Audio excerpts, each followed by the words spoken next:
Bueno, estamos de regreso y completamente en vivo, 6:59 minutos, con esta señal que se origina en los estudios de Televisión Migueleña en la capital salvadoreña. Bueno, a ver, son entonces, Benjamín, empiezo contigo, 5 casos, 7 las víctimas.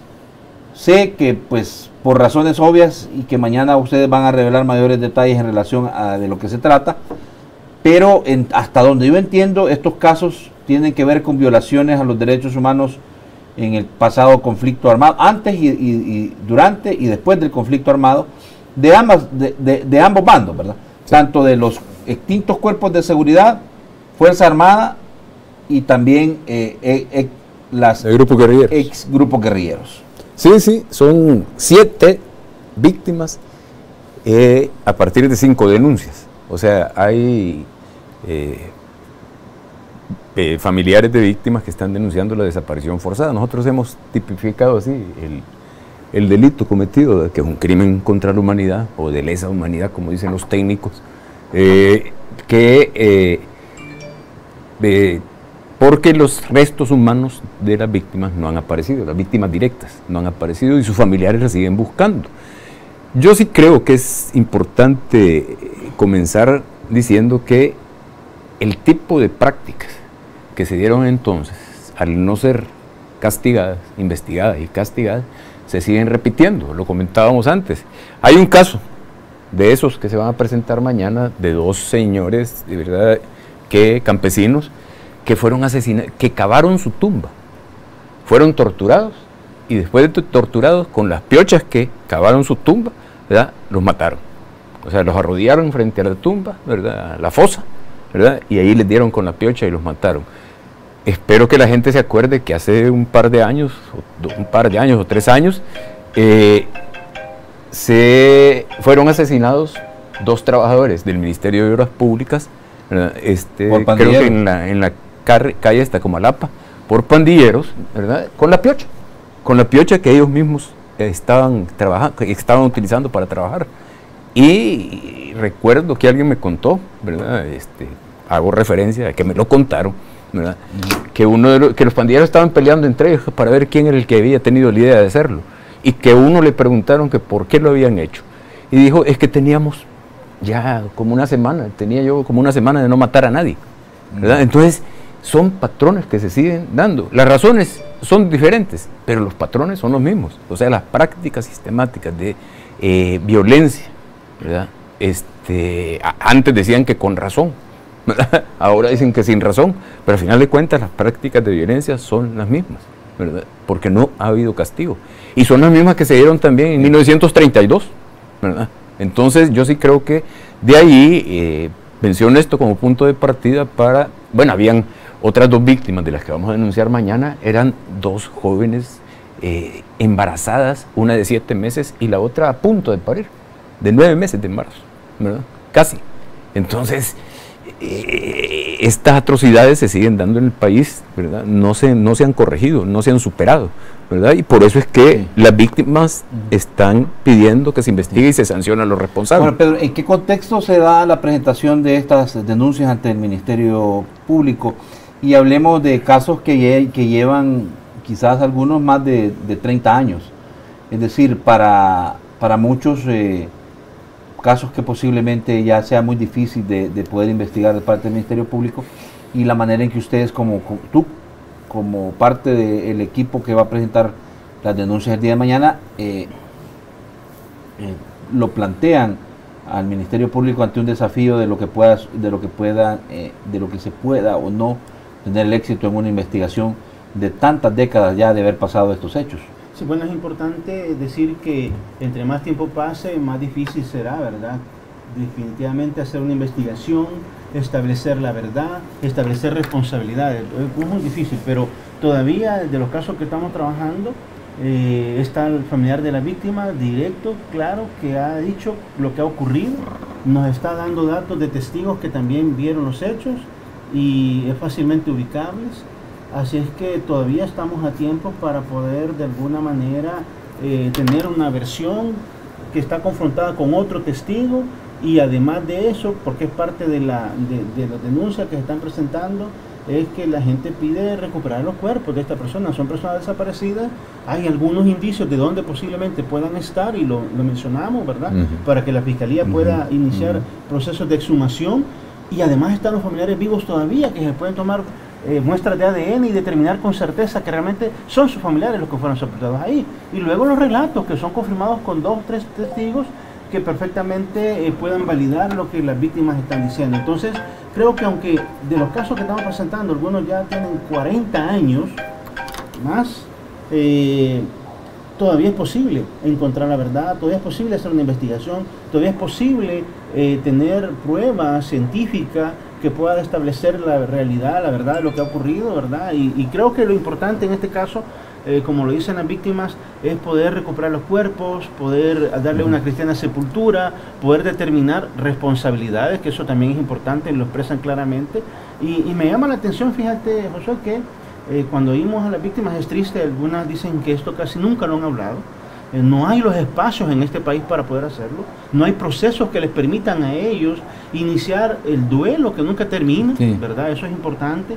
Nos dicen, yo lo he contado lo mucho con esta que estoy hablando con ustedes 3 veces en 40 años de esto ocurrido. Es un dolor planteado por las víctimas que está ahí, y que además me llama mucho la atención también que, como son casos que estamos estableciendo que la responsabilidad, según lo que nos cuentan las víctimas, es de facciones del FMLN, ¿verdad? Que estuvieron antes del conflicto, durante el conflicto, que fueron asesinadas estas personas.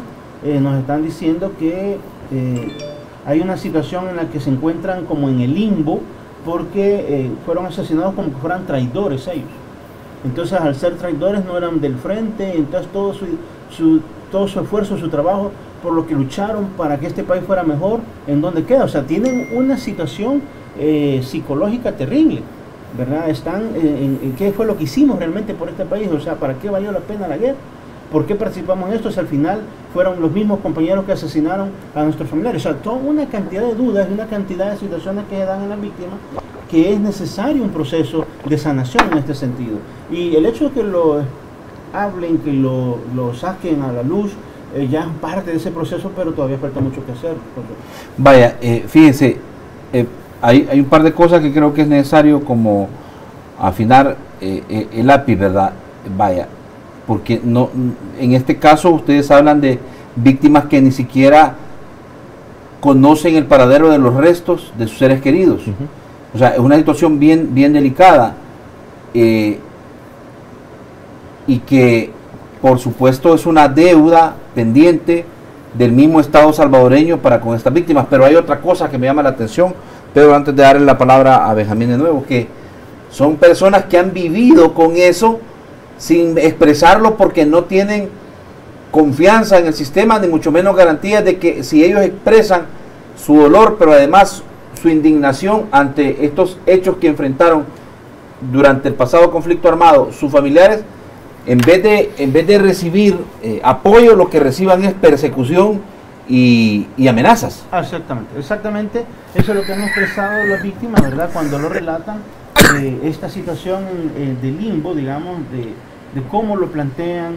Realmente hay una situación objetiva, que es la muerte o la desaparición, por lo menos la desaparición de su familiar.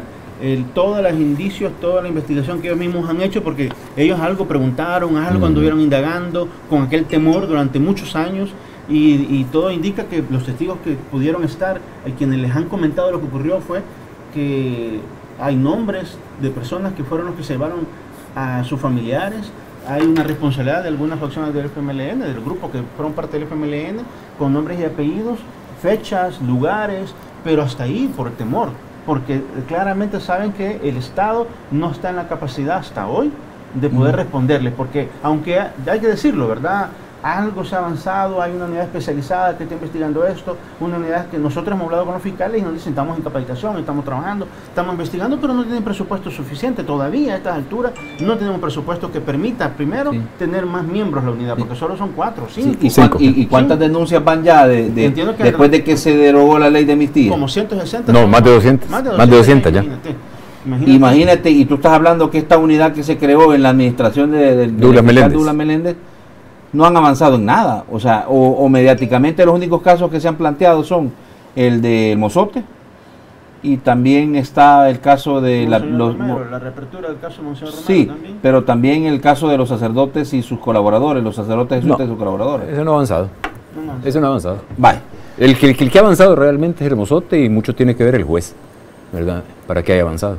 Mucho tiene que ver el juez. Ahora, había un mito por ahí, Benjamín, en el sentido de que aquí había una especie de estratagema, de una especie de plan para poder atacar a las Fuerzas Armadas o los extintos grupos de seguridad, porque en realidad todos los casos que se habían abierto y que se habían planteado solo tienen que ver con uno de los bandos, pero mientras tanto el otro bando, que también es responsable de algunos hechos lamentables de violaciones a los derechos humanos y crímenes durante el pasado conflicto armado, no les pasaba nada.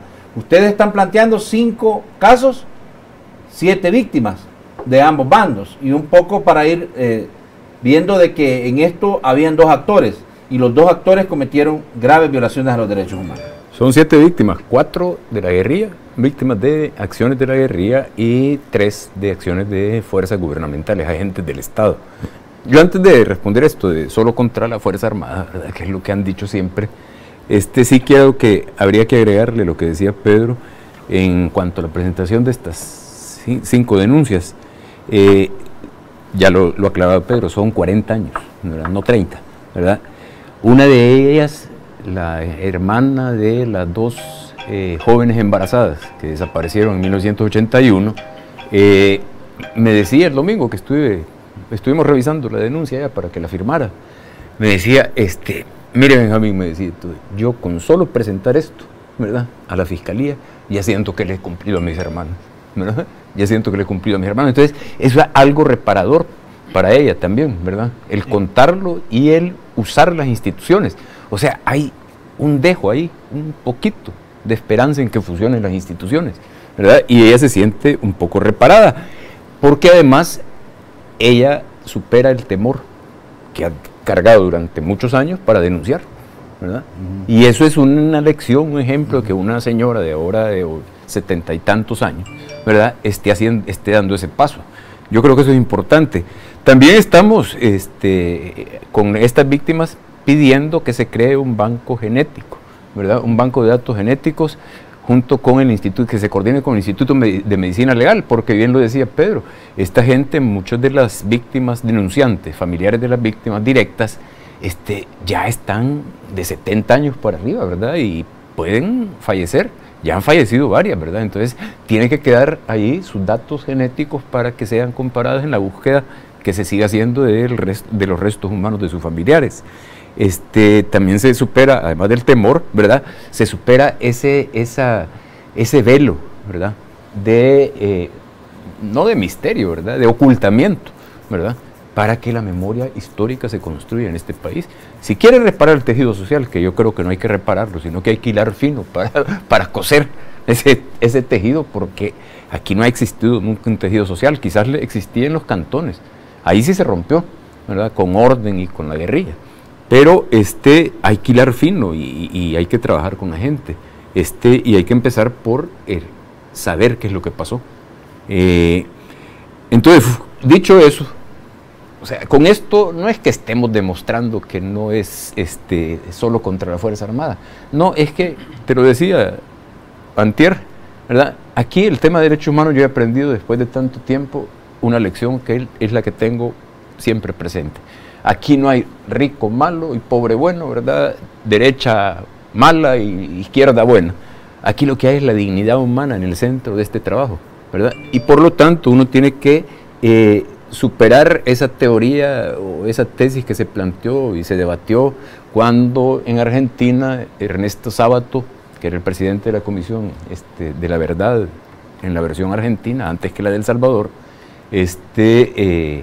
presentó el informe Sábato, así le decían, y en su prólogo, en el prólogo del informe, él hablaba de la teoría de los 2 demonios, que habían habido 2 demonios, la guerrilla y las fuerzas gubernamentales. Se le tiraron encima, ¿verdad? Se le tiraron encima y lo apabullaron y le cambiaron el prólogo, ¿verdad?, sin la autorización de él, lo cambiaron, y porque decían que no habían habido 2 demonios, que solo había habido un demonio. Yo creo que en El Salvador sí existieron dos demonios, ¿verdad?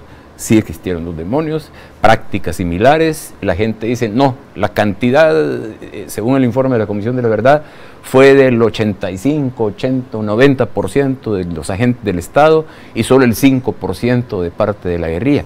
¿Y qué? ¿Y eso qué me dice a mí? ¿Qué le voy a decir a la madre de un soldado desaparecido o de un joven campesino reclutado a la fuerza y que ya no regresó? ¿Qué le voy a decir? Mire, no, pero es que eso solo fue el 5%. O sea, confórmese con eso. No se lo voy a decir, porque fueron prácticas similares. Entonces yo sí creo que es momento, y con esto de paso que se está dando, ¿verdad? Es momento como para reflexionar y decir, bueno, estamos finalizando la segunda década del siglo XXI, tenemos que dar, ¿verdad? Hacer lo necesario para que este país cambie de fondo, no solo de forma, porque ha cambiado mucho de forma después de la guerra, pero los cambios de fondo se miden por la profundidad de estos, ¿verdad? No por el color, el maquillaje y todo eso. Entonces yo sí creo que era necesario dar este paso, ¿verdad? De llevar a la Fiscalía General de la República demandas tanto de unos como de otros. Ya hay demandas, por ejemplo, el caso de la familia de Roque Dalton. Se ha demandado al Ejército Revolucionario del Pueblo, ¿verdad? A algunos dirigentes por la desaparición, por la muerte y desaparición de los restos humanos del poeta Roque Dalton, pero también se ha demandado a las fuerzas gubernamentales por el secuestro del hijo de Roque Dalton, por la captura, tortura, estando herido, ¿verdad? En curación. Sí. Y el otro caso que creo que es un poco similar y que además, entiendo, se ha presentado denuncia de parte de los familiares, es del ex embajador de Sudáfrica en el país, ¿verdad? Sí. El señor Archibald Garner Dunn, que este año cumple 40 años. Tampoco se encontraron los restos de este señor, ¿verdad? No lo entregaron, reconocieron que lo habían asesinado, o que había muerto, pero no entregaron los restos. Sí. También estaba... por parte de la guerrilla. Ajá. Por parte de la guerrilla, exactamente, porque él fue este embajador fue secuestrado por parte de la guerrilla. Bueno, vamos a hacer la segunda pausa. Quizás hablar, Pedro, sobre una cosa, y Benjamín, que se les ha cuestionado a ustedes, ¿verdad? Que ustedes andan detrás de pisto, que promueven estos casos porque quieren sacar raja económica, ¿verdad? Y que estos pistos quieren, ¿verdad? Y que por eso es que andan ustedes promoviendo eso. Hablemos puntualmente de eso, y además hay que profundizar en una cosa muy particular que a mí sí me parece que es encomiable, pero además muy destacable, ¿verdad? Que este tipo de cosas también pueden motivar a otras personas y que me imagino ese es el fin que ustedes, ¿verdad? Que motivar a otras personas que en realidad vean que a través de estos casos también pueden plantear ellos sus denuncias. Y también hablar sobre el tema de lo que se ha planteado como nueva ley de reconciliación, ¿verdad? Porque muchos han dicho que el valladar más grande o el muro más grande que se ha encontrado en la Asamblea Legislativa es que los actores del pasado conflicto armado, ahora representados en partidos políticos, el FMLN y Arena, lo que están es tratando de hacer una ley, un traje a la medida para protegerse o autoprotegerse de eventuales demandas o denuncias en sede fiscal. Digo, y yo no sé, quizás antes, Benjamín, porque hay una denuncia en contra de los que asesinaron los marinos en la zona rosa. No. Bueno, denuncia la Comisión de la Verdad, es uno de los 32 casos que aparecen. Pero ese caso orden de captura de los que asesinaron a los marines cuando cayó el helicóptero ahí en Morazán. Ah, ok, sí. Ese es un proceso abierto, sí, es judicial cierto. Abierto. Sí, ya se me cruzaron los cables. Sí. Entonces son los marines... Seguido. Sí, son los marines que murieron cuando derribaron el helicóptero, sí. ¿verdad? De eso se abrió expediente en la Fiscalía. Se abrió cuando, bueno, incluso el Ejército Revolucionario del Pueblo, hay que decirlo, en su momento entregó a estos 2 o 3, creo que entregó, bueno, pero ahora solo hay 2, los entregó a la justicia común, ¿verdad? A diferencia de lo que hizo las Fuerzas Populares de Liberación con Mayo Civilián, que para limpiarse de verdad la cara lo fusilaron, ¿verdad? Pero antes de que terminara la guerra. El RP sí entregó a estos 2 o 3 combatientes que fueron los que ejecutaron a los marines estadounidenses, y por la amnistía salieron libres. Y ahora, con la inconstitucionalidad de la amnistía, libraron nuevas órdenes de captura. Pero no para que siga el proceso judicial. Pero ya no se encontraban en el país, ¿verdad? O a saber dónde se encuentra. Si el samurái no aparece. Sí, pues sí. Carla, claro que hace 3 años. Hace 3 años. Sí. Bueno, regresamos, no nos cambien.